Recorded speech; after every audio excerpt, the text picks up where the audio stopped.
জাতিকে বোঝার সবচেয়ে সহজ উপায় তার ইতিহাস নয়, তার সংস্কৃতি।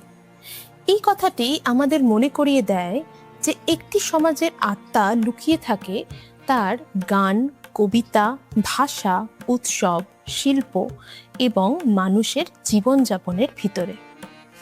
আজ আমি আপনাদের সামনে যে গল্পটি বলতে চাই তা শুধুমাত্র ইতিহাসের গল্প নয়, এটি একটি নদীর গল্প, যে নদী হাজার বছরের পথ পেরিয়ে এসেছে, কখনো শান্ত, কখনো বন্যার মতো উত্তাল, কিন্তু কখনো থেমে যায়নি।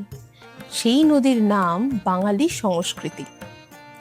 বন্ধুরা, যদি আমরা একটু কল্পনা করি মধ্যযুগের বাংলার এক সকালে দাঁড়িয়ে আছি, চারপাশে কুয়াশা, মাটির ঘর, নদীর ঘাট, আর দূরে ভেসে আসছে বাউলের গান। সেই বাংলায় ছিলেন এক কবি, চণ্ডীদাস। তিনি বলছেন, সবার উপরে মানুষ সত্য, তাহার উপরে নাই। এই একটি বাক্যই যেন বাঙালি সংস্কৃতির হৃদয়কে প্রকাশ করে। মানবতা, সহমর্মিতা এবং প্রেম, এই তিনটি স্তম্ভের উপর দাঁড়িয়ে আছে বাংলার সাংস্কৃতিক ইতিহাস। মধ্যযুগের বাংলা ছিল নানা সংস্কৃতির মিলন ক্ষেত্র। এখানে হিন্দু, বৌদ্ধ এবং মুসলিম সংস্কৃতি একে অপরকে প্রভাবিত করে এক নতুন সামাজিক ও সাংস্কৃতিক পরিচয় তৈরি করেছিল। বিশিষ্ট ইতিহাসবিদ নিহাররঞ্জন রায় তার বই বাঙালির ইতিহাসে লিখেছিলেন, বাংলার সংস্কৃতি মূলত এক সংমিশ্রণের সংস্কৃতি, যেখানে নানা জাতি ও ধর্মের ধারা মিলিত হয়ে একটি স্বতন্ত্র বাঙালি পরিচয় গড়ে তুলেছে। এই সময়েই বাংলা ভাষা সাহিত্যিক রূপ পেতে শুরু করে। মঙ্গল কাব্য, বৈষ্ণব পদাবলী এবং লোকসঙ্গীত মানুষের জীবনের সঙ্গে গভীরভাবে যুক্ত হয়ে ওঠে। চৈতন্যদেবের বৈষ্ণব আন্দোলন বাংলার সমাজে এক নতুন মানবতাবাদী ভাবধারা নিয়ে আসে। তার কীর্তন ও ভক্তি আন্দোলন মানুষের মধ্যে ধর্মীয় বিভাজনের বদলে প্রেম ও সমতার কথা বলেছিল। এই সময়েই বাংলার গ্রামীণ সংস্কৃতি শক্ত ভিত্তি পায়। পটচিত্র, নকশিকাঁথা, লোকনৃত্য, বাউল গান, এগুলো কেবল শিল্প ছিল না, ছিল মানুষের জীবনবোধের প্রকাশ। বাংলার ইতিহাসে মুসলিম শাসনের সময়টিও সংস্কৃতি বিকাশে গুরুত্বপূর্ণ ভূমিকা রাখে। ফার্সি ও আরবি ভাষার প্রভাব বাংলা ভাষায় নতুন শব্দ ও সাহিত্যিক ধারা নিয়ে আসে। সুফি সাধকরা বাংলায় প্রেম, মানবতা এবং আধ্যাত্মিকতার নতুন দৃষ্টিভঙ্গি নিয়ে আসেন। তাদের দরগাগুলো শুধু ধর্মীয় কেন্দ্র নয়, সাংস্কৃতিক মিলনস্থল হয়ে ওঠে। এই সময় বাংলার স্থাপত্যেরও নতুন রূপ দেখা যায়। মসজিদ, মাদ্রাসা এবং টেরাকোটার শিল্প।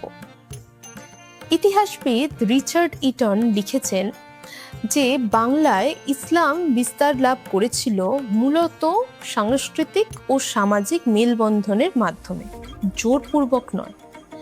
এই মিলনই বাংলাকে একটা বহুত্ববাদী সমাজে পরিণত করে। 1800 ও 1900 শতকে বাংলায় শুরু হয় এক নতুন যুগ, বাংলা নবজাগরণ।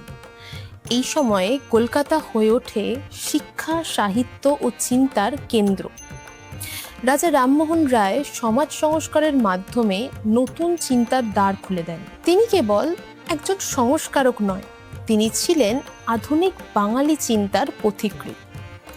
এরপর আসেন বিদ্যাসাগর, যিনি শিক্ষা ও নারী অধিকার নিয়ে কাজ করে সমাজকে বদলে দিয়েছিলেন। ইতিহাসবিদ সুমিত সরকার বাংলা নবজাগরণকে বর্ণনা করতে গিয়ে বলেছেন, বাংলা নবজাগরণ ছিল শুধুমাত্র একটি সাহিত্যিক আন্দোলন নয়, এটি ছিল সমাজ, চিন্তা এবং পরিচয়ের পুনর্জন্ম। এই সময়ে বাংলা সাহিত্য নতুন উচ্চতায় পৌঁছে যায়। যদি আমরা বাঙালি সংস্কৃতির সবচেয়ে উজ্জ্বল নক্ষত্রের কথা বলি, তাহলে সেই নামটি অবশ্যই রবীন্দ্রনাথ ঠাকুর। তিনি কেবল একজন কবি ছিলেন না, তিনি ছিলেন দার্শনিক, সঙ্গীতজ্ঞ, নাট্যকার, চিত্রশিল্পী। রবীন্দ্রনাথ বাংলা সংস্কৃতিকে বিশ্ব মঞ্চে তুলে ধরেছিলেন। তিনি বলেছিলেন, সংস্কৃতি মানে শুধু অতীতকে ধারণ করা নয়, তাকে নতুন করে সৃষ্টি করা। তার গান, কবিতা, গল্প এবং শিক্ষাদর্শ আজও বাঙালি পরিচয়ের অবিচ্ছেদ্য অংশ। শান্তিনিকেতন ছিল তার স্বপ্ন, একটি জায়গা যেখানে শিক্ষা, প্রকৃতি এবং শিল্প একসাথে বিকশিত হবে। 20 শতকের শুরুতে বাংলার সংস্কৃতি এক নতুন রাজনৈতিক চেতনার সাথে যুক্ত হয়। বঙ্গভঙ্গ আন্দোলন কেবল একটি রাজনৈতিক আন্দোলন ছিল না, এটি ছিল সাংস্কৃতিক জাগরণও।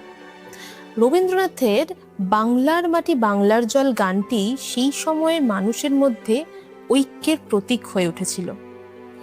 এরপর আসে স্বাধীনতা সংগ্রাম, যেখানে কবিতা, গান, নাটক মানুষের সংগ্রামের ভাষা হয়ে ওঠে। সিনেমা, সাহিত্য ও শিল্প স্বাধীনতার পর বাংলা সংস্কৃতি নতুন নতুন মাধ্যমে প্রকাশ পেতে শুরু করে। বাংলা সিনেমা বিশ্বব্যাপী প্রশংসা পায় সত্যজিৎ রায়, ঋত্বিক ঘটক এবং মৃণাল সেনের হাত ধরে। সত্যজিৎ রায়ের চলচ্চিত্র শুধু গল্প নয়, এগুলো ছিল সমাজ, মানবতা এবং জীবনের গভীর বিশ্লেষণ। সাহিত্যে মহাশ্বেতা দেবী, সুনীল গঙ্গোপাধ্যায়, শক্তি চট্টোপাধ্যায় নতুন ভাষা ও ভাবনা নিয়ে আসেন। সঙ্গীতে রবীন্দ্রসঙ্গীত, নজরুল গীতি, আধুনিক গান, ব্যান্ড সঙ্গীত সব মিলিয়ে বাংলা সংস্কৃতি এক নতুন বহুমাত্রিক রূপ পায়। এবার দেখি গ্লোবাল যুগে বাঙালি সংস্কৃতি কোথায় পৌঁছেছে। আজকের দিনে আমরা এমন এক যুগে বাস করছি যেখানে প্রযুক্তি এবং বিশ্বায়ন আমাদের জীবনকে বদলে দিচ্ছে, কিন্তু আশ্চর্যের বিষয় হলো এই পরিবর্তনের মধ্যেও বাঙালি সংস্কৃতি তার শিকড়কে ধরে রেখেছে। দুর্গাপূজা শুধু ধর্মীয় উৎসব নয়, এটি একটি আন্তর্জাতিক সাংস্কৃতিক উৎসব। বাংলা সাহিত্য, সিনেমা, সঙ্গীত এখন ডিজিটাল প্ল্যাটফর্মে সারা পৃথিবীতে পৌঁছে যাচ্ছে। বন্ধুরা, যেমনটা বলেছিলাম, এটি একটি নদীর গল্প। এই নদী মধ্যযুগের গ্রাম থেকে শুরু হয়ে নবজাগরণের শহর পেরিয়ে আজকের ডিজিটাল পৃথিবীতে এসে পৌঁছেছে। কিন্তু নদী যেমন তার উৎসকে কখনো ভুলে যায় না, তেমনি বাঙালি সংস্কৃতিও তার শিকড়কে ধরে রেখেছে। ইতিহাসবিদ নিহার রঞ্জন রায় বলেছিলেন, বাঙালি সংস্কৃতির শক্তি তার পরিবর্তনে নয়, তার অভিযোজনে।